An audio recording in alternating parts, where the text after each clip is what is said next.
ओम शांति। ओम शांति। ओम शांति। सुबह सुबह बाबा के मधुर महावाक्य जब सुनते हैं तो यही महसूस होता कि सारा दिन जैसे एनर्जी मिल गई है, शक्ति बढ़ गई है। जो शक्ति हर कार्य में हमें मदद करती है, हमारा जीवन बनाती है और साथ में ऐसा टॉनिक है जो कोई भी परिस्थिति आने वाली होती है उसके लिए भी बाबा जैसे इशारा दे देता है। मुरली माना ही भगवान हमसे बात करता है कि जिस रूरिहान में बाबा हमारे अंदर वो बातें भरता है, तैयार करता है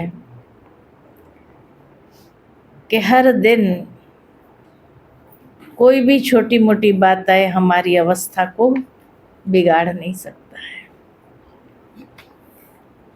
क्योंकि पहले से ही बाबा ने जैसे हमें तैयार कर दिया होता है। इसलिए बैठिए, इधर बैठिए।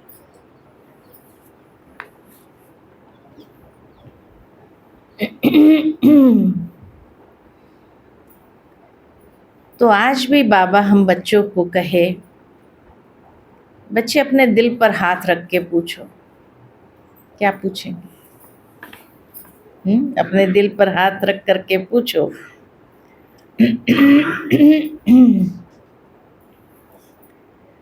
कि बाबा जो कुछ भी हमें सुनाते हैं वो क्या हमने पहले कभी सुना है? और अभी हम सुन रहे हैं, हम समझ रहे हैं कि बाबा क्या समझा रहा है? अपने दिल पर हाथ रख करके पूछो। ये तो जरूर है कि बाबा के प्रति कई बार कई लोग पूछते हैं कि भगवान पढ़ाते हैं, उसका प्रमाण क्या है? उसका प्रमाण है ज्ञान, जो ज्ञान कोई शास्त्रों में नहीं है, फिर भी सत्य महसूस हो, या शास्त्रों की बातों में या जो बातें लिखी है शास्त्र में उससे अलग है, फिर भी कोई चैलेंज न कर पाए, क्या आप ऐसे कैसे कह सकते हैं? लॉजिक से समझा जाए तो समझ में आता है, जैसे कि 84 लाख जन्म नहीं लेते हैं, 84 जन्म लेते हैं। और विवेक उसको स्वीकार करता है। सबसे बड़ी बात यह है कि हमारा लॉजिक उसको एक्सेप्ट करता है। या भगवान सर्वव्यापी नहीं है, बहुत बड़ी बात है। तो जो शास्त्रों में नहीं है या जो शास्त्र में लिखा हुआ है उससे अलग है, और फिर भी कोई चैलेंज न कर पाए कि ब्रह्मा कुमारी जो कह रही है वो गलत है, उल्टा पाठ पढ़ा रही है, और दिनों दिन वृद्धि होती जा रही है। मना इतने लोगों ने एक्सेप्ट किया है तभी तो वृद्धि हुई। अगर गलत होता था तो लोग आते ही नहीं थे, यहाँ वृद्धि होती ही नहीं थी। तो परमात्मा है, उसका प्रत्यक्ष प्रमाण है उसका ज्ञान, जो ज्ञान आज तक कोई मनुष्य नहीं दे सका, कोई महात्मा नहीं दे सका, कोई सन्यासी नहीं दे सका।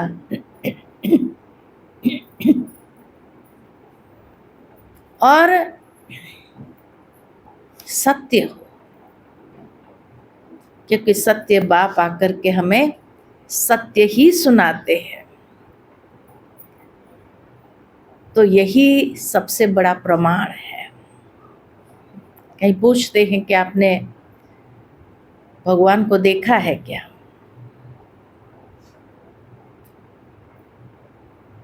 तीसरे नेत्र से तो हमने देखा है।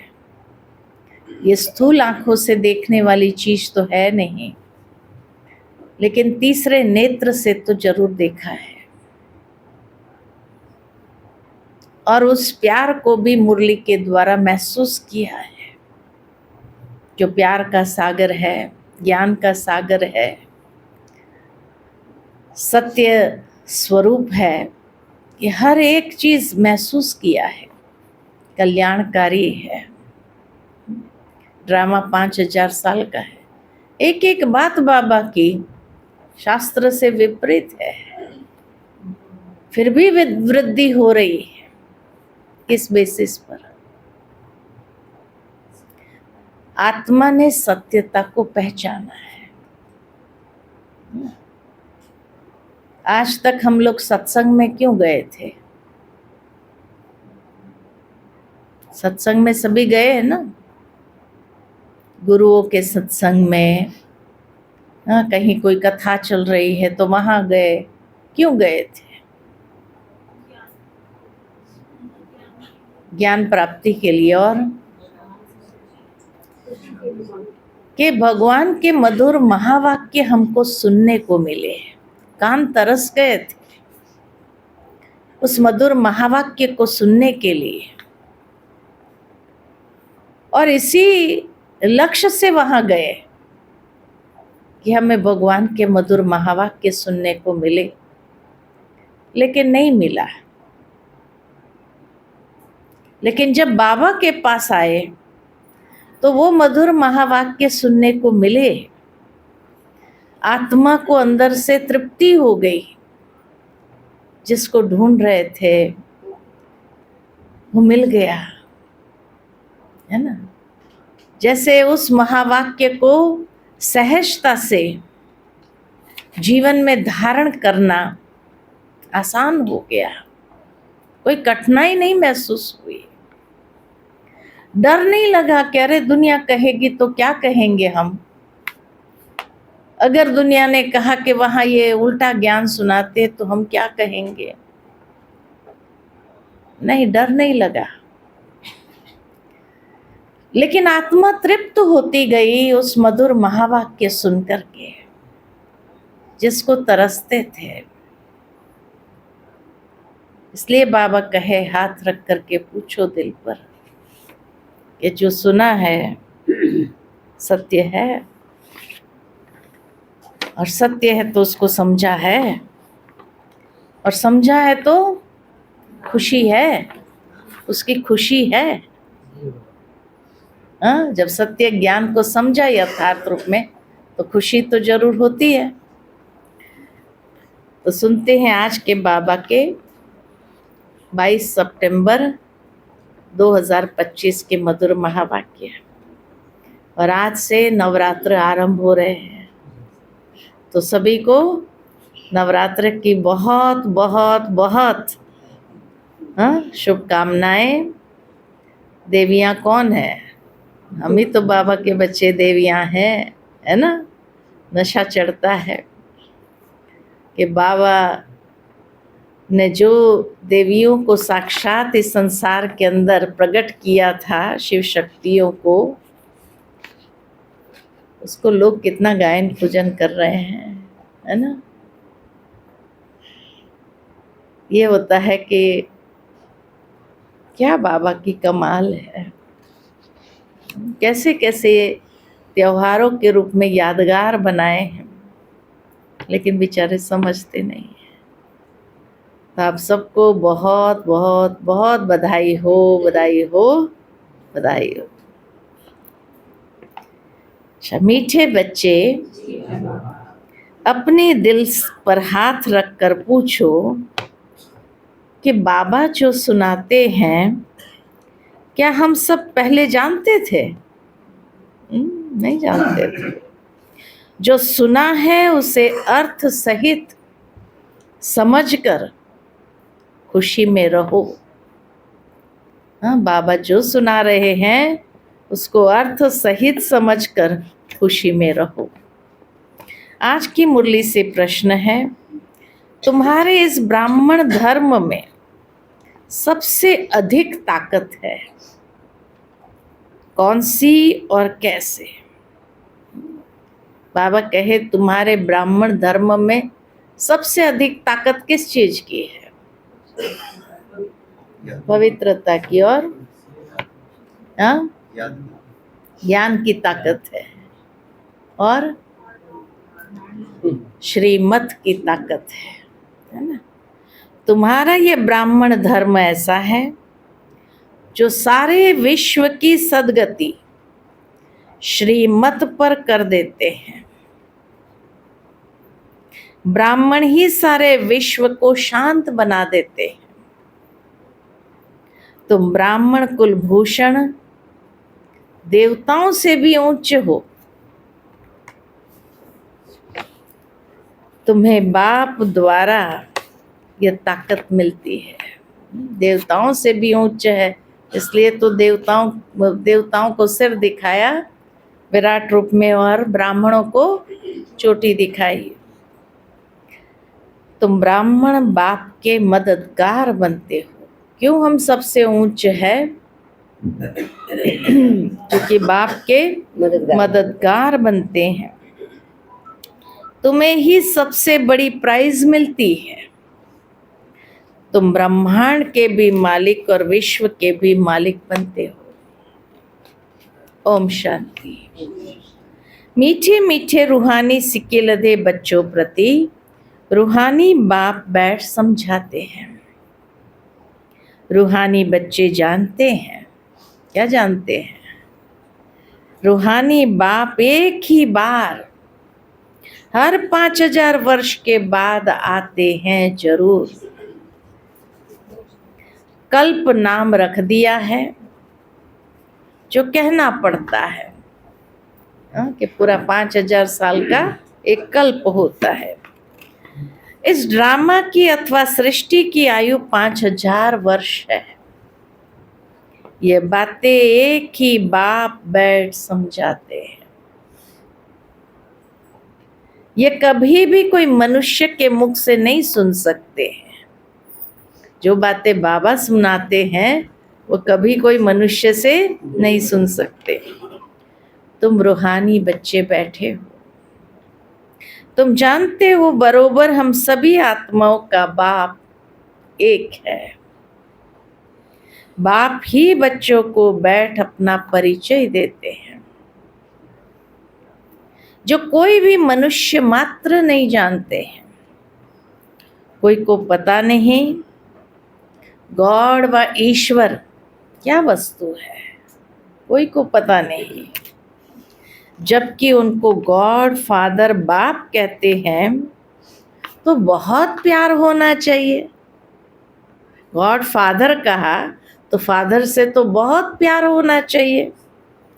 बेहद का बाप है तो जरूर उनसे वर्षा भी मिलता होगा। फिर फादर है तो प्यार होना चाहिए और उनसे जरूर वर्षा मिलना चाहिए।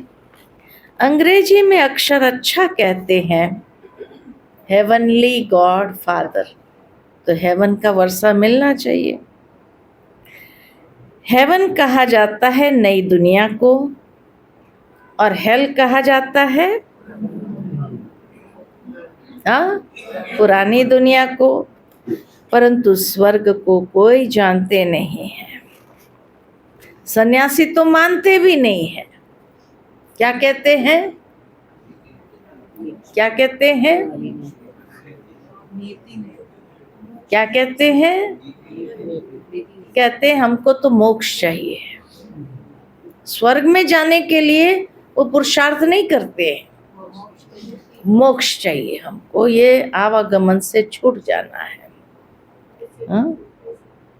क्या कहेंगे उनको? मिल जाएगा मोक्ष? सीधा कह सकेंगे?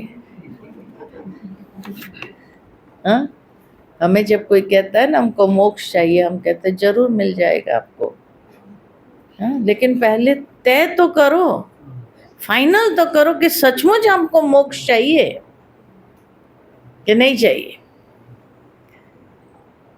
वो मिसाल है कि एक बड़ी बिल्डिंग है, बिल्डिंग के नीचे एक प्लेग्राउंड है, वैकेशन का टाइम है, सारे बिल्डिंग के बच्चे खेलते हैं उस प्लेग्राउंड में। मान लो कि आप भी एक फ्लैट में रह रहे हो और आपका बच्चा भी कहता है मुझे नीचे जाना है खेलने के लिए, आप उसको मना कर दो, नहीं बेटा तुमसे हमको बहुत प्यार है इसलिए तुमको नीचे नहीं जाना है, मान जाएगा? नहीं जाना है, मेरे सारे दोस्त जा गए हैं, मैं क्यों नहीं जाऊं? अरे हमको बहुत प्यार है ना, तुम हमारे साथ बैठो ना। क्या कहेगा? आपसे बात क्या करूं मैं, आपसे क्या बात करूं मैं?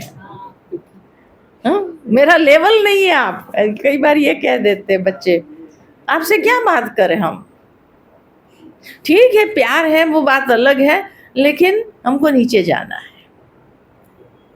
उसको कहो नीचे जो गेम चल रही है ना, रफ गेम है, कोई धक्का देगा, गिरा देगा, चोट लगेगी, हाँ ऊपर बैठ के चल मैं खेलता हूँ तेरे साथ। हाँ कोई चोट लगने की बात ही नहीं, वीडियो गेम खेलते हैं हम दोनों मिलके, मान जाएगा? नहीं, नीचे जाना है मुझे, जिद करता है।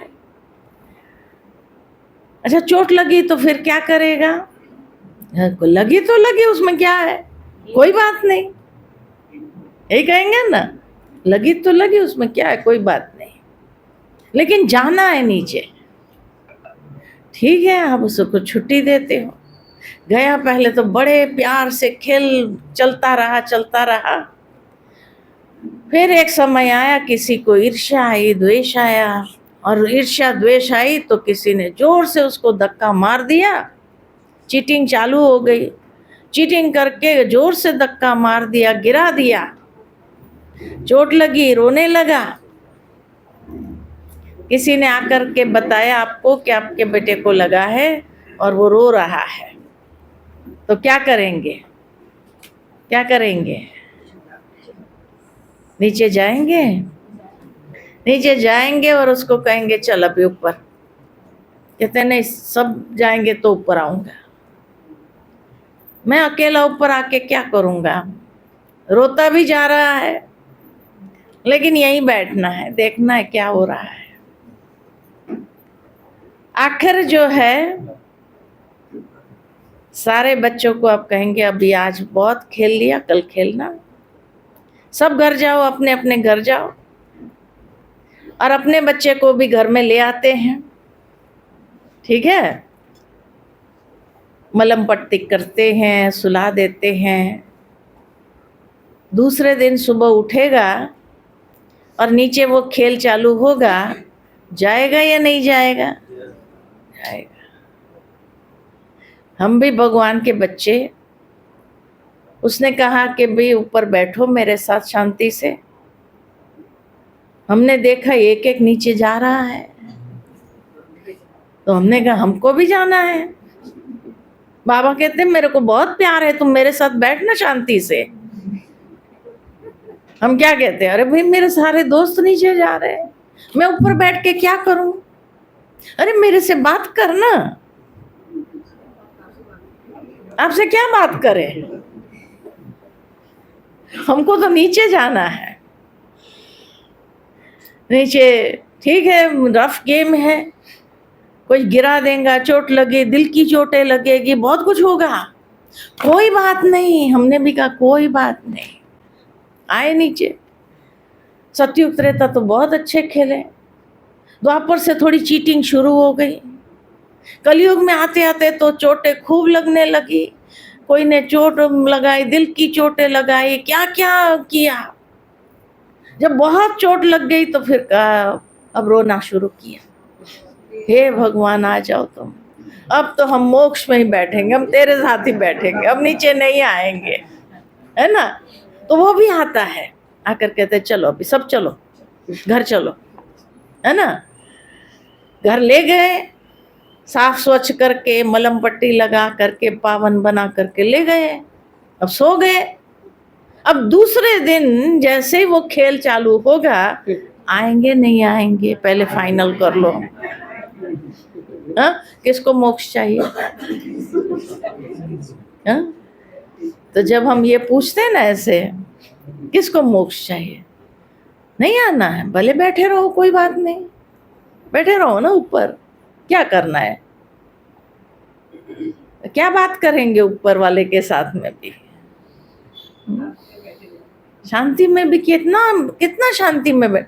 आज एक व्यक्ति होता है ना, उसको बहुत थक गया, बहुत थक गया, कहते मैं बहुत थका हूँ, मेरे को कोई उठाना नहीं, सो जाना है बस, फोन भी स्विच ऑफ कर दो, किसी का भी फोन है मुझे देना नहीं, मुझे उठाना नहीं, प्लीज मेरे को सोने देना, मैं बहुत थका। सो गया, 8-10 घंटा सो गया, 10 घंटे के बाद उठेगा या नहीं उठेगा? उसको को सो ही रहो ना, तुमको तो सोना ही था। हाँ, सो ही रहो। कहते वो तो मैं थका था तब कहा था ना, अब तो फ्रेश हो गया, अब क्यों सोऊंगा? नहीं, सो ही रहो ना तुम, सोएगा। तो जब हम भी थक जाते तो कहते ऊपर, बस ऊपर शांति में बैठना है। शांति में बैठ गए, फ्रेश हो गए, फिर क्या करेंगे? फिर वो शांति भी अच्छी नहीं लगती है, कहते जाना है, नीचे जाना है, बोर हो गए, तो शांति भी बोर हो गए। तो किसको मोक्ष चाहिए बताओ? चाहिए किसी को? क्यों? क्योंकि कर्म में आना ये आत्मा का निज स्वभाव है, इसीलिए किसी को शांति नहीं चाहिए। कर्म में आना, आज एक बच्चे को कहो, उसका खेलने का स्वभाव है, उसको कहो बैठ जा और हाथ भी नहीं हिलाना है, शांति में बैठे रहो, क्या करेगा? है ना? तो आत्मा का भी निज स्वभाव है कर्म में आना, वो कर्म के बिना रह नहीं सकते हैं, तो शांति में बैठ के करेगा क्या? परमधाम में भी उधम मचाएगा। बाबा कहते जाओ नीचे, ऊपर बैठ के मेरे को ही परेशान कर रहे हो, जाओ नीचे खेलने के लिए, है ना? तो इसीलिए बाबा कहते हैं, वो कहते हैं स्वर्ग नहीं चाहिए हमको। सन्यासी लोग कहते थे स्वर्ग में मानते नहीं, वो कभी ऐसे नहीं कहेंगे बाप स्वर्ग का रचयिता है, हेवनली गॉड फादर। ये अक्षर बहुत मीठा है, हेवनली गॉड फादर, ये अक्षर बहुत मीठा है, और हेवन मशहूर भी है। तुम बच्चों की बुद्धि में हेवन और हेल का सारा चक्र सृष्टि के आदि मध्य अंत का बुद्धि में फिरता है। जो जो सर्विसेबल है, सभी तो एक रस सर्विसेबल नहीं बनते हैं। तुम अपनी राजधानी स्थापन कर रहे हो फिर से। तुम कहेंगे हम रूहानी बच्चे बाप की श्रेष्ठ ते श्रेष्ठ मत पर चल रहे हैं। इस समय हम रूहानी बच्चे बाप की श्रेष्ठ ते श्रेष्ठ मत पर चल रहे हैं। ऊंच ते ऊंच बाप की ही श्रीमत है। श्रीमद् भगवत गीता भी गाई हुई है। यह है पहले नंबर का शास्त्र। बाप का नाम सुनने से ही झट वर्षा याद आ जाता है। यह दुनिया में कोई भी नहीं जानते कि गॉड फादर से क्या मिलता है। अक्षर कहते हैं प्राचीन योग, परंतु समझते नहीं कि प्राचीन योग किसने सिखाया।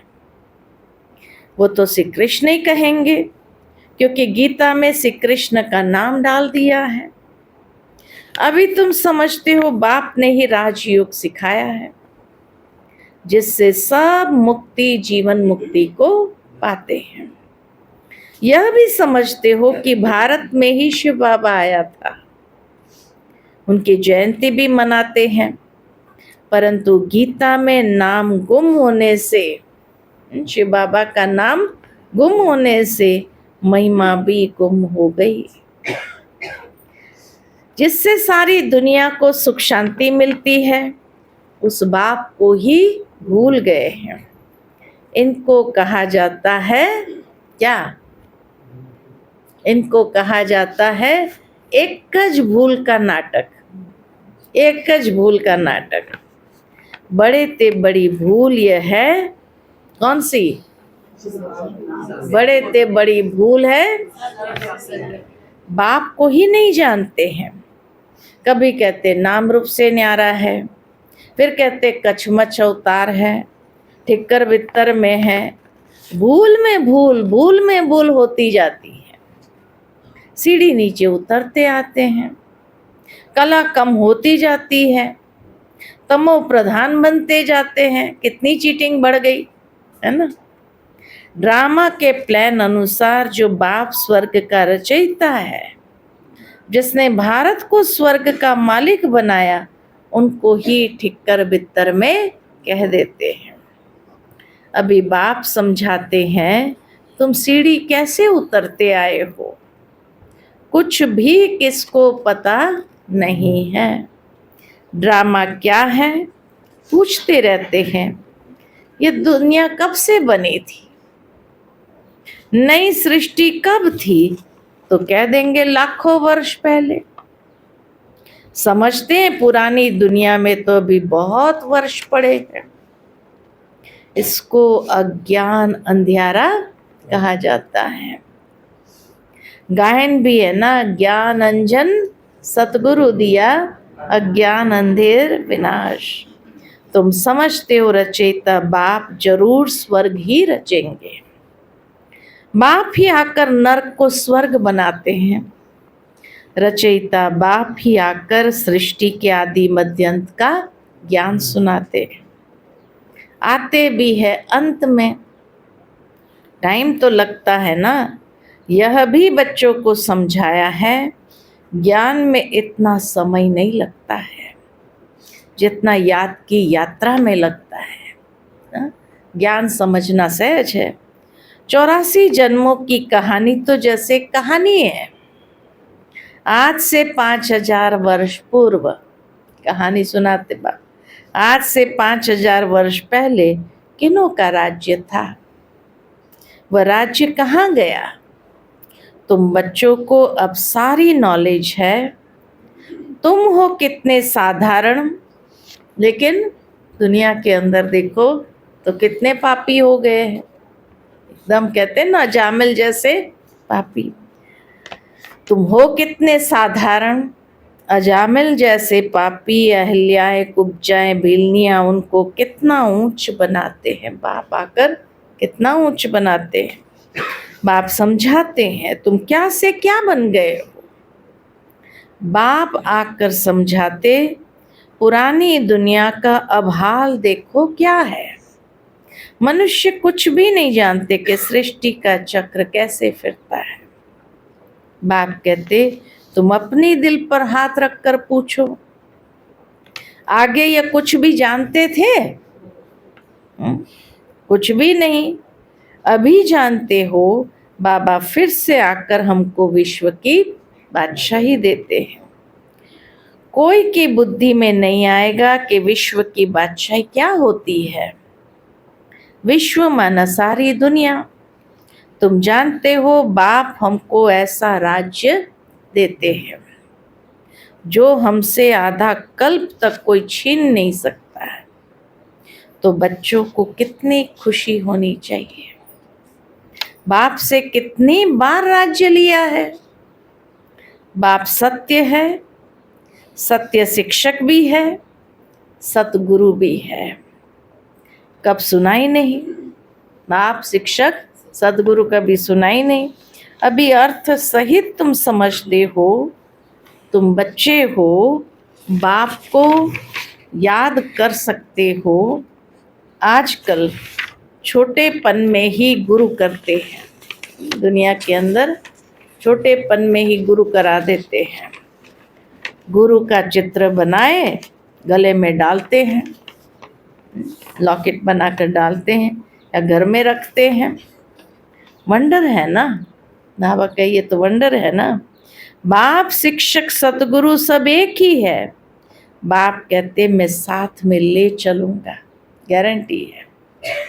तुमसे पूछेंगे क्या पढ़ते हो, कोई पूछेंगे क्या पढ़ते हो, तो बोलो हम नई दुनिया में राजाई प्राप्त करने के लिए राजयोग पढ़ते हैं।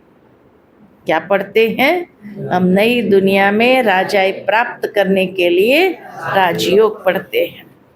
यह ही राजयोग। जैसे बैरिस्टर योग होता है तो जरूर बुद्धि का योग बैरिस्टर तरफ जाएगा। टीचर को जरूर याद तो करेंगे ना। तुम कहेंगे हम स्वर्ग की राजाई प्राप्त करने के लिए पढ़ते हैं। और पढ़ाते कौन है? शिव बाबा भगवान। उनका नाम तो एक ही है जो चला आया है, रथ का नाम तो नहीं है। गायन तो शिव बाबा का ही है, रथ का नाम तो नहीं है। मेरा नाम है ही शिव। बाप शिव और रथ ब्रह्मा कहेंगे। अभी तुम जानते हो ये कितना वंडरफुल है। शरीर तो एक ही है, इनको भाग्यशाली रथ क्यों कहते हैं? क्यों कहते हैं ब्रह्मा बाबा के रथ को भाग्यशाली रथ? क्योंकि शिव बाबा की प्रवेशता है तो जरूर दो आत्माएं ठहरी। यह भी तुम जानते हो और किसको भी यह ख्याल में नहीं आता है। अब दिखाते हैं भागीरथ ने गंगा लाई। क्या पानी लाया? अभी तुम प्रैक्टिकल में देखते हो क्या लाया और किसने लाया है। किसने प्रवेश किया है? बाप ने किया ना। मनुष्य में पानी थोड़ी प्रवेश करेगा। सोचने की बात है, इतनी बड़ी गंगा का पानी अंदर थोड़ी प्रवेश करेगा। जटाओं से पानी थोड़ी आएगा। इन बातों पर मनुष्य कभी ख्याल नहीं करते हैं। कहा ही जाता है रिलीजन इज माइट, रिलीजन में ताकत है। बताओ सबसे जास्ती किस रिलीजन में ताकत है? हाँ, सबसे जास्ती किस रिलीजन में ताकत है? तो किसी ने बाबा को कहा ब्राह्मण धर्म में सबसे ज्यादा ताकत है। बाबा कहते हाँ ये ठीक है, जो कुछ ताकत है ब्राह्मण धर्म में ही है, और कोई रिलीजन में कोई ताकत नहीं। तुम अभी ब्राह्मण हो, ब्राह्मणों को ताकत मिलती है किससे? शिव बाबा से, जो फिर विश्व का मालिक बनाते। तुम्हारे में कितनी बड़ी ताकत है। तुम कहेंगे हम ब्राह्मण धर्म के हैं। किसकी बुद्धि में नहीं बैठेगा? विराट रूप भल बनाया है परंतु वह भी आधा है। मुख्य रचता और उसकी पहली रचना को कोई नहीं जानते। बाप है रचता, फिर ब्राह्मण है चोटी, इसमें ताकत है। बाप को सिर्फ याद करने से ही ताकत मिलती है।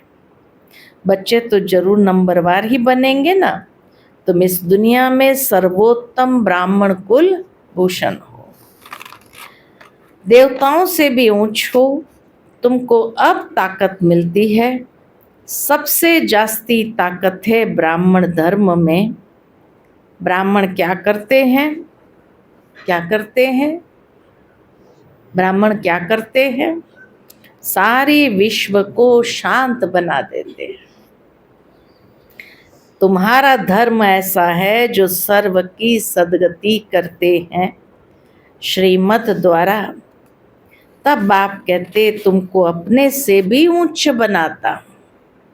तुम ब्रह्मांड के भी मालिक, विश्व के भी मालिक बनते हो।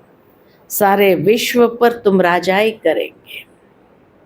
अभी गाते हैं ना, भारत हमारा, क्या कहते हैं, भारत हमारा देश है। कभी महिमा के गीत गाते तो कभी कहते हैं देख तेरे संसार की हालत क्या हो गई भगवान। हाँ? भारत की हालत क्या हो गई भगवान। जानते नहीं कि भारत इतना उच्च कब था। मनुष्य तो समझते स्वर्ग अथवा नरक यही है। जिसको धन मोटर आदि है कहेंगे हम तो स्वर्ग में हैं। ये नहीं समझते स्वर्ग कहा ही जाता है नई दुनिया को। यहाँ सब कुछ सीखना है। साइंस का हुनर भी फिर वहाँ काम में आता है। इसलिए हम कहते हैं कि ये एआई जो है ना, कब से निकला था? जब से ब्रह्मा बाबा में शिव बाबा ने प्रवेशता किया ना, तब से एआई भी शुरू हुआ। कैलकुलेटर के रूप में सबसे पहले आया, कैलकुलेटर के। पहले दिमाग से गिनती करते थे, कैलकुलेटर अब फट फट फट फट फट फट गिनती करना चाहिए। एआई का सबसे पहला वर्जन जिसको कहा जाए। फिर आया धीरे धीरे धीरे धीरे कंप्यूटर आया। हाँ, कंप्यूटर आया, लोग डर गए, अब कंप्यूटर से सब कुछ काम होगा तो बेकार हो जाएंगे, नौकरियां खत्म हो जाएंगी, कंप्यूटराइज हो जाएगा। लेकिन कंप्यूटर को ऑपरेट करने वाले चाहिए, और ही नौकरियां बढ़ गई, है ना, डर खत्म हो गया। वो एक भाई कह रहा था, पहला जब कंप्यूटर आया ना, हमने सोचा, बैंक में था वो, कहता मैंने सोचा कि अभी बैंक में सारा खाली हो जाएगा, सब कंप्यूटर से होने लगेगा, नौकरियां चली जाएगी। लेकिन देखा कि भाई नौकरियां बढ़ गई उससे, तो उसका सदुपयोग हुआ, इसलिए नौकरियां बढ़ गई, है ना। फिर धीरे धीरे धीरे धीरे अभी मोबाइल आया। मोबाइल आया तो कैलकुलेटर खा गया, अलार्म खा गया, घड़ी खा गया, क्या खा गया, क्या क्या खा गया, हाँ, बहुत कुछ खा गया, कैमरा खा गया, सब कुछ खा गया, है ना।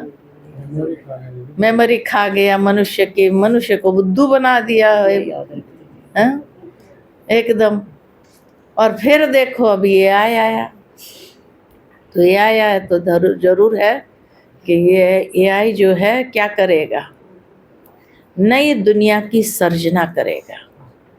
हमारे पुष्पक विमान कैसे चलेंगे, महल कैसे बनेंगे, है ना। एक ड्राइंग बना देगा, एआई को दे देगा, फटाफट महल बन जाएंगे, है ना। इतनी फास्ट दुनिया एस्टैब्लिश करनी है, कोई हजारों साल थोड़ी लगेंगे। जैसे वो मंदिरों में जाते हैं भैया, वहाँ कल वो अक्षरधाम में गए थे ना, तो वहाँ दिखाया कि भाई अजंता इलोरा बनाने में 6 पीढ़ियाँ लगी, 600 साल लग गए एक मंदिर बनाने के लिए गुफा के अंदर। तो स्वर्ग के महल बनाने के लिए कोई 500-600 वर्ष थोड़ी लगने हैं। कैसे करेंगे? एआई से। लेकिन उसका शुद्ध स्वरूप होगा, प्योरेस्ट फॉर्म होगा, जिसमें कोई त्रुटि नहीं होगी, परफेक्ट होगा। वही एआई महल बना देंगे, पुष्पक विमान बना देंगे, और इतना मॉडर्न उससे बनाएंगे, बस आप बैठो, संकल्प करो कहाँ जाना है, वो ले चलेगा। एक्सीडेंट होने का डर नहीं, कोई गिरने का डर नहीं, कितना उसका एकदम। हम बाबा कहते हैं ना, यही साइंस तो सतयुग की स्थापना में मदद करेगी, ये एआई करेगा, है ना। लेकिन फिर जैसे स्थापना करा तो विनाश भी करेगा। जो उसका इम्प्योर फॉर्म है वो विनाश करेगा, है ना। इम्प्योर फॉर्म उसका जो है, अशुद्ध स्वरूप जो है उसका, ये विनाश का कार्य शुरू करेगा। बैठे बैठे खत्म हो जाएंगे बस सारे, हाँ? और फिर एआई ही पालना भी करेगा, 2500 साल तक पालना करेगा, चलाएगा। तो इसीलिए बाबा कहते हैं, जब शिव बाबा ने प्रवेशता की तो क्या नहीं हुआ, मतलब एआई का पहला वर्जन शुरू हुआ। नारियां जो पर्दे में थी उसको बाहर निकाला, नया ज्ञान दिया, चैलेंज किया दुनिया को, है ना। तो बाबा के प्रवेशता से क्या नहीं हुआ, भारत आजाद हुआ, हाँ, बाबा की प्रवेशता से, क्योंकि बाबा को भारत आना था, हाँ? भारत अविनाशी भूमि, यहाँ से संदेश फैलना था, तो पार्टीशन होगा तभी तो यहाँ आएगा। तो इसीलिए जो है भारत बना। तो बाबा की प्रवेशता से कितनी हलचल दुनिया में हुई, आप सोचो। पहला बम जब बना बाबा की प्रवेशता से, 1945 में उसका प्रयोग हुआ, तो 10 साल तो लगे उसको बनने में। 35 में हम बाबा को साक्षात्कार होना शुरू हुआ, तो स्थापना के लिए ब्रह्मा को तैयार किया और विनाश के लिए बम को तैयार किया। पहला बम तो 35 से बनना शुरू हुआ ना। जो पहला विचार आया होगा बम बनाने का, 10 साल तो लगे उसका R&D करते करते करते, तब जाकर के 45 में उसका प्रयोग हुआ। तो एक बाबा के आने से क्या क्या हो गया दुनिया के अंदर, कितनी हलचल हो गई, सोचो। और हाँ, लेकिन भगवान आया है, उसका प्रमाण लोग मानते हैं ना, ये प्रमाण है कि इतनी बड़ी हस्ती अगर आएंगे तो हलचल तो होगी कि नहीं, चारों तरफ हलचल ही ना हो, ऐसा हो सकता है क्या? अब जाएगा तो भी हलचल, और जाएगा तो भी हलचल है ना, तभी भी हलचल होगी। तो इसलिए बाबा कहते हैं साइंस का हुनर भी फिर वहां काम आता है। ये साइंस भी वहां सुख देंगी, पालना करेगी ना, सुख देंगी। यहाँ तो इन सब से है अल्पकाल का सुख, वहां तुम बच्चों के लिए ये स्थायी सुख हो जाएगा। यहाँ ही देखो, अभी बिना ड्राइवर के गाड़ियां नहीं बनाने लगे हैं, जाते नहीं डर है ना मनुष्य को, लेकिन बनने तो लगी है, बनने लगे। बिना ड्राइवर के आप बैठो गाड़ी के अंदर, टैक्सी चल रही है, कई कंट्रीज में चालू हो गई। फिर वो उड़ने लगेगी तो पुष्पक विमान के रूप में। तो ये AI का कमाल है ना, AI से ही तो सारी गाड़ी चल रही है। तो यहाँ सब सीखना है, फिर संस्कार ले जाएंगे, कोई नई आत्माएं नहीं आएंगी जो सीखेंगी। यहाँ के बच्चे ही साइंस सीख कर वहाँ चलते हैं, बहुत होशियार हो जाएंगे, सब संस्कार ले जाएंगे, फिर वहाँ काम में आएंगे। अभी है अल्पकाल का सुख, फिर ये बॉम्ब्स आदि भी सबको खलास कर देंगे। मौत के बिगर शांति का राज्य कैसे हो? यहाँ तो अशांति का राज्य है। यह भी तुम्हारे में नंबरवार है जो समझते हैं। हम पहले पहले अपने घर जाएंगे, फिर सुखधाम में आएंगे। सुख में बाप तो आते ही नहीं हैं। बाप कहते मुझे भी वानप्रस्थ रथ चाहिए ना, भक्ति मार्ग में भी सबकी कामनाएं पूरी करता आया हूँ। संदेशियों को भी दिखाया कैसे भक्त लोग तपस्या पूजा आदि करते हैं। देवियों को सजाए क्या करेंगे? हाँ, पूजा आदि कर फिर समुद्र में डुबो देते हैं। कितना खर्चा होता है। पूछो ये सब कब से शुरू हुआ, तो कहेंगे परंपरा से। कितना भटकते रहते हैं। ये सब ड्रामा है, सब ड्रामा में नोंद है। बाप बार बार बच्चों को समझाते हैं, हम तुमको बहुत मीठा बनाने आए हैं। ये देवताएं कितने मीठे हैं, अभी तो मनुष्य कितने कड़वे हैं, कितने कड़वे। हाँ, करेले से भी ज्यादा कड़वे हो गए। जिन्होंने बाप को बहुत मदद की थी, उन्हों की पूजा करते रहते हैं। तुम्हारी पूजा भी होती है, पद भी तुम उच्च पाद प्राप्त करते हो। बाप खुद कहते मैं तुमको अपने से भी ऊंच बनाता हूँ। ऊंच से ऊंच भगवान की है श्रीमत, गीता में भी श्रीमत मशहूर है। श्री कृष्ण तो इस समय बाप से वर्षा ले रहे हैं। श्री कृष्ण की आत्मा के रथ में बाप ने प्रवेश किया। कितनी वंडरफुल बात है, कभी किसकी बुद्धि में आएगा भी नहीं, ऐसी बातें आएगी भी नहीं। समझने वालों को भी समझाने में बड़ी मेहनत लगती है। बाप कितना अच्छी रीति बच्चों को समझाते हैं। बाबा लिखते हैं, सर्वोत्तम ब्रह्मा मुख वंशावली ब्राह्मण कुल भूषण।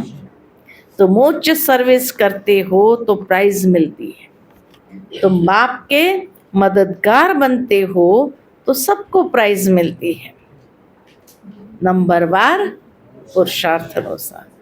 तुम्हारे में भी बड़ी ताकत है, तुम मनुष्य को स्वर्ग का मालिक बना सकते हो, तुम रूहानी सेना हो। तुम यह बैज नहीं लगाएंगे तो मनुष्य कैसे समझेंगे कि यह भी रूहानी मिलिट्री है। मिलिट्री वालों को हमेशा बैज लगा हुआ होता है। शिव बाबा है नई दुनिया का रचयिता। वहाँ यह देवताओं का राज्य था, अब नहीं है। फिर बाप कहते हैं, मन मना भव, देह सहित सब संबंध छोड़ माँ में कम याद करो तो कृष्ण की डिनाइस्टी में आ जाएंगे। इसमें लज्जा की तो बात ही नहीं है। बाप की याद रहेगी।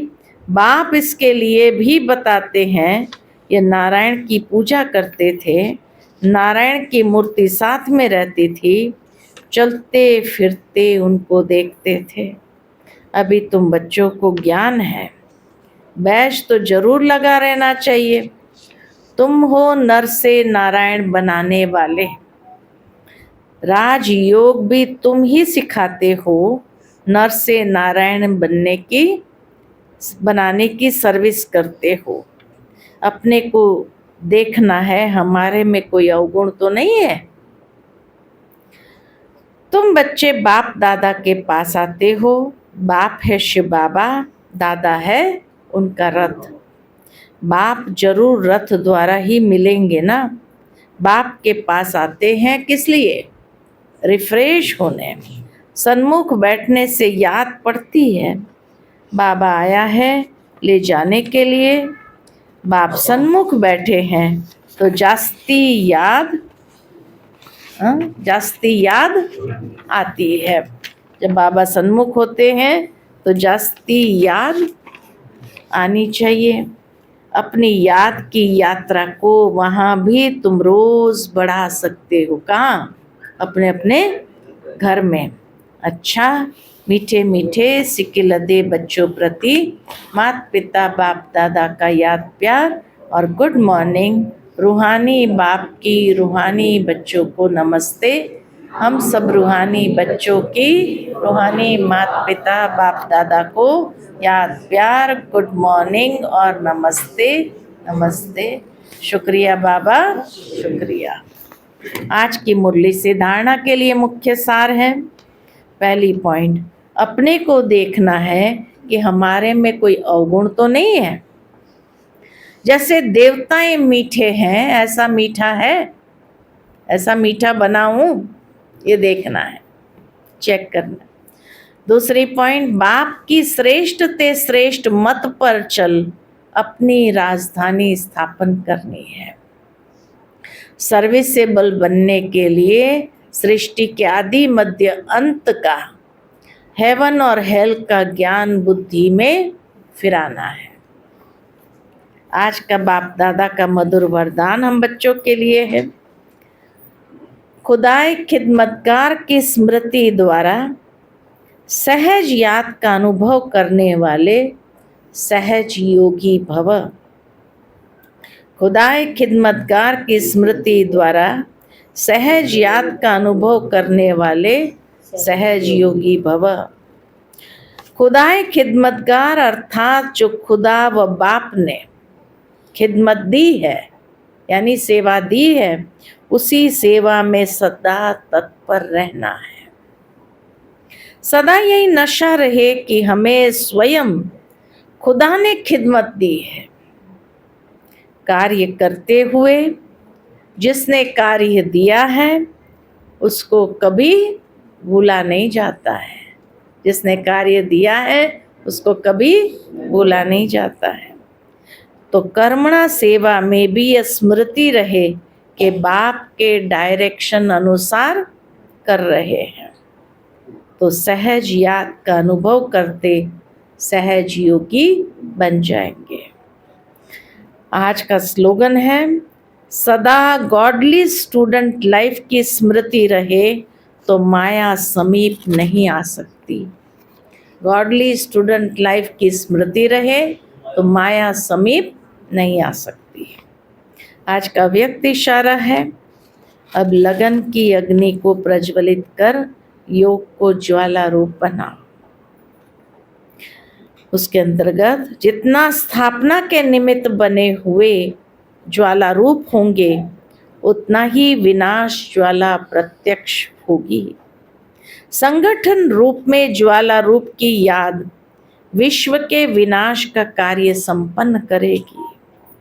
इसके लिए हर सेवा केंद्र पर विशेष योग के प्रोग्राम चलते रहे तो विनाश ज्वाला को पंखा लगेगा। योग अग्नि से विनाश की अग्नि जलेगी, ज्वाला से ज्वाला प्रज्वलित होगी। अच्छा, ओम शांति।